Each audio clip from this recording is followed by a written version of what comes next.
Earning your degree online doesn't mean you have to go about it alone. At Capella University, we're here to support you when you're ready.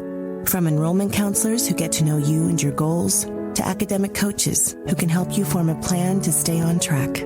We care about your success and are dedicated to helping you pursue your goals.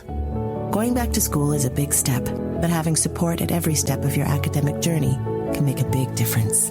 Imagine your future differently at capella.edu. You're listening to a Mint podcast brought to you by HT Smartcast. Good morning, listeners. Welcome to Top of the Morning by Mint, your weekday newscast that brings you 5 major stories from the world of business. It's Tuesday, July 16th, 2024. My name is Nelson John. Let's get started. Top of the Morning by Mint. The Indian market's benchmark indices, Nifty and Sensex, inched up during Monday's trading session to settle at fresh closing highs. The Indian government is exploring an exciting proposal, getting public sector banks to take equity stakes in state-owned specialized infrastructure financiers. The spotlight is on the National Bank for Financing Infrastructure and Development. This plan is part of a broader effort to supercharge India's infrastructure development, which is already set for a massive investment boost. In fact, the 2024 interim budget has earmarked a hefty 11.1 trillion rupees for capital expenditures, a solid 11.1% jump from last year. Mint's Mihir, Mishra and Shayan Ghosh report on the plan that focuses on increasing the capital base of DFIs to 1 trillion rupees, utilizing contributions from banks with robust capital adequacy ratios. Macquarie Group, JSW Group and Actis have thrown in their hats in the ring to acquire Gurugram-based renewable energy platform O2 Power. The companies have even signed a non-disclosure agreement. Mint's economy and policy reporter Utpal Bhaskar reports that the deal, managed by Barclays, is set to potentially value O2 Power at around $1 billion in equity, with an enterprise value of about $1.5 billion. O2 Power counts EQT and Temasek as major investments. The company is eyeing an ambitious expansion to reach a capacity of 5 gigawatts. It's already close with a current capacity of 4 gigawatts. The acquisition deal is poised to be a landmark in the renewable energy sector, reflecting growing interest in sustainable investments. Kota's coaching centers, once the epicenter for competitive exam preparations, are now seeing a notable shift in the student base.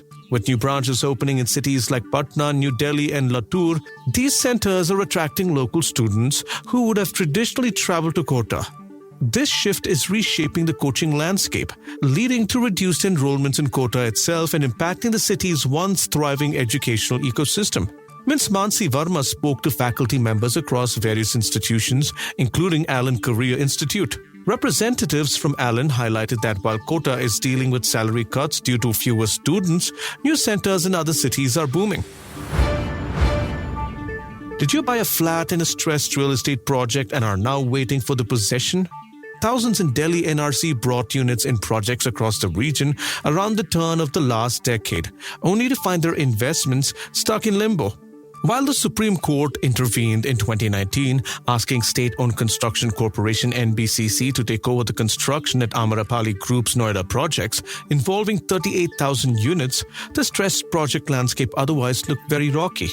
In 2023, the Indian Banks Association (IBA) reported that about 412,000 units valued at 4.0 trillion rupees were affected by halted real estate projects across India. Over half of these, approximately 240,000 units, are located in the National Capital Region. Additionally, more than 100,000 units are in the Mumbai metropolitan region, with significant numbers also reported in Pune, Bengaluru and other major cities.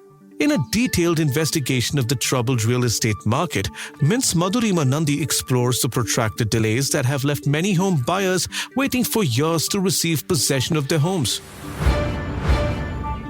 The government is considering a significant investment of 4.5 trillion rupees over the next 5 years to construct 23.5 million rural homes under the Pradhan Mantri Awas Yojana Gramin. The allocation targets 20 million new rural houses in addition to completing 3.5 million homes the previous phase of the scheme.